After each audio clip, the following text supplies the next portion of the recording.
A report by the Women and Equalities Committee has warned that the music industry is a boys' club that is rife with sexual harassment and abuse. MPs concluded that misogyny in music is endemic, and they called for urgent action to tackle the problem. The inquiry heard that musicians have to sit beside their abusers at industry events due to a culture of silence, where the use of non-disclosure agreements is widespread. Former BBC Radio 1 DJ and broadcaster Annie McManus was one industry figure giving evidence, and she said there was a tidal wave of revelations about assault simply waiting to be told. Joining me on the programme, musician and campaigner Katie Waissel, who gave evidence to the inquiry. Hello, Katie, lovely to see you. And MP Caroline Noakes, the chair of the Women and Equalities Committee, who published the report. Shall we start with Katie, because she's been there at the cold face of this? Katie, thanks for joining us today. When they say, sexism, abuse, misogyny, absolutely the heart of the music industry, give us some examples, because it's easy to say without being able to kind of imagine it. What kinds of things will women in the industry encounter? Well, I can only but speak on my own personal experience and, touch upon others that have shared similar stories with me. It typically stems from the point where there is seemingly, I'm not alleging anything, but this abusive position of power where contracts and paperwork are thrown left, right, and centre.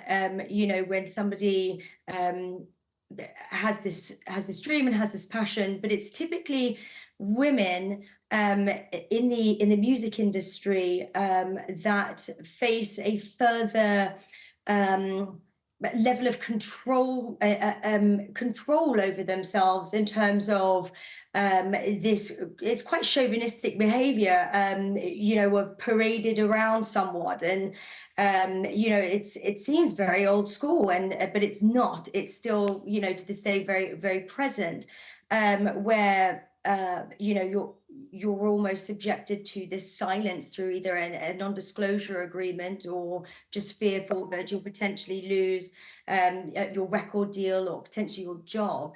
But if what? But Katie, it's not clear exactly what you're saying. So when you say you could, right. You're paraded around. By whom? Right. Where? You said, you might lose your job, but for doing what? For saying what? NDAs for what? What kind of things would you be stopped from saying? Who would be stopping you, and why would they be stopping you?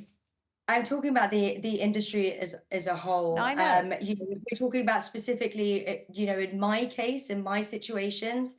There was an example that I actually put forward in my evidence when I was 16 years old, and I was in a recording studio, and the studio was owned by this older gentleman who wasn't very gentlemanly and thought that he could just, at free will and reign, just without my permission and or consent, grab me, place me on his lap as we were listening back to the track. And at that time, I mean, whether people know this or not, and I know that maybe little ears listening, I went through something really unfortunate as an experience in 2015, which really constitutes as a criminal offence. So it's a little bit triggering and difficult to talk about. Even at 16 years old, having an old man grab me and place me on his lap and being in a vulnerable position of not knowing what to do. And then furthermore, when you've signed these agreements with, it doesn't matter whether it's a manager or a producer or whomever, 99% of the time, they either involve confidentiality clauses or non-disclosure agreements. And then again, being paraded around, you're taken, or an artist or myself, for example, this is prior to the X Factor as well, taken out to showcases, premieres, and so on and so forth. But in your contracts, there are terms and conditions of which you are specifically told you've got to keep quiet, keep your head down, this is your role. And there is this assertion of power that the men have seemingly elevated because of said contracts, or God knows what reason, misogyny, quite clearly, that they feel that they can assert this power over women. I mean, you know, there are many men also in the music business. I mean, I remember years and years ago interviewing George Michael and Andrew Ridgeley when they'd just come out of an absolutely terrible contract that they'd had to Awful. fight against and fight against. And they had to kind of start their whole career over again because it was such a terrible contract. They were so mislaid and it was so unfair and it was just all wrong. And that, I mean, Right. Elton John's written about being sort of hijacked by the most terrible contract at an early stage in his career. Well, what I'm saying is, you know, it's an industry fraught with that kind of thing. And I wonder whether it's easy to show that it's women that get it more brutally than men, or whether actually it's such a cutthroat and hideous industry anyway that men are also at the sharp end of that kind of exploitation. Right. No, not one. None of this is easy for anybody, but the statistics and the data will show that it is predominantly women that are affected. But it is not to discount men that experience, or you know, however one wishes to identify, you know, people, you know, beyond the industry even. It's a very unfortunate the issue that globally we all tackle. However, the statistics, you know, as I'm sure Caroline Noakes will elaborate on a little bit more, the statistics show that it's predominantly women that have signed non-disclosure agreements, and that are in positions where, you know, men are asserting this misogynistic behavior. You know, all you have to do is look at Harvey Weinstein and the Me Too movement. It's absolutely atrocious. So I'm incredibly moved that the Women and Equalities Committee are actually doing something about All it, right, and they've let's talk to Caroline Noakes about this. Hello, Caroline. Good to talk to you. We seem to talk about a similar theme very often, and it's as if it really could be any industry. You know, if you know when Katie talks about being pulled against her will onto the lap of some bloke in a position of power, that will be familiar to people in the music industry, but it'll also be familiar to people who work in minicab offices and people who work at schools and people who work in the NHS. It's a kind of continual theme, isn't it? Why has the Equalities Commission decided to focus on the music industry in this case, this time? So I think the big difference is that women like Katie working in the music industry are usually freelancers, they're self-employed. They do not have the comfort of a contract that somebody working in the NHS or the police or in a school does. So they're more vulnerable from an employment perspective in the first place. Secondly, these are often very young women. Katie has very bravely spoken of her experience when she was just 16 years old and was pulled onto a much older man's lap. Now, look, that's the exploitation and intimidation and harassment of a child. Never let us lose sight of that. And we've heard from Katie, the use of non-disclosure agreements is rife, and these are not being used for any commercial sensitivity. They're being used to protect perpetrators. So you have a situation where young women are being exploited. They're very vulnerable. This is an industry where the higher echelons are almost exclusively male, and there has, to date, not been an effective mechanism of redress. Now, that's changing with the Creative Industries Independent Standards Authority, but we have yet to see whether that body has the teeth that it will need and whether women will have the confidence to come forward and give their stories. And so what are the sorts of things that people have said? I know, for example, Rebecca Ferguson gave testimony today, didn't she? What are the sorts of experiences? Because, you know, obviously for Katie, it's meat and drink. She's been in this industry for years and years. She knows exactly how it works. For people watching or listening to my programme, they might not understand when you say in the music industry, even what that means. So what are the particular kind of circumstances, Caroline, would you say, where women are really up against this kind of misogyny and discrimination and abuse? So we heard from recording artists, we heard from classical musicians, we heard from sound technicians, lighting technicians.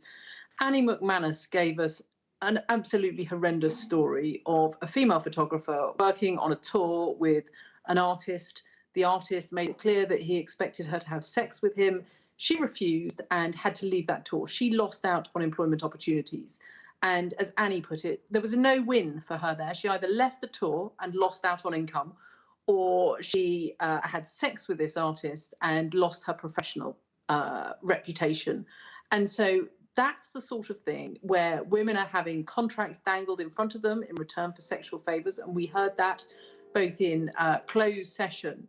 And we had a lot of roundtables with women in the industry, whether they were artists or whether they were technicians, who were afraid to speak out publicly, who weren't brave enough. And I don't blame them for that, because they are not in secure employment. They are dependent upon venues for bookings. They're dependent on those high up in the industry to be able to keep their careers. And they're afraid of being cancelled, afraid of being left out in the cold. And as a result, they're being absolutely terrified to be brave enough to speak their truth. What, if anything, can be done about this, Katie? What can be done? I mean, some people will say, this is human behaviour, and it's an industry in particular where you have people desperate to get the break, they're desperate for the contract, they're desperate for the gig, they're desperate for the opportunity, and you have other people in whose gift is this power. They can either let them have it or not let them have it. And so there's going to be this massive power imbalance. How can it be rectified, would you say? I'm so sorry. My little one has come. Oh, let me see the little one. I'd love So to. sorry. Where's the little one? Can we see? For 1 second. I'm so sorry. Don't you worry. Let's talk to Caroline instead while you sort it it. out. Don't worry. Don't worry. Happens all the time. That's the working from home down the line thing. Nobody minds that whatsoever. Caroline, how can it be changed, though?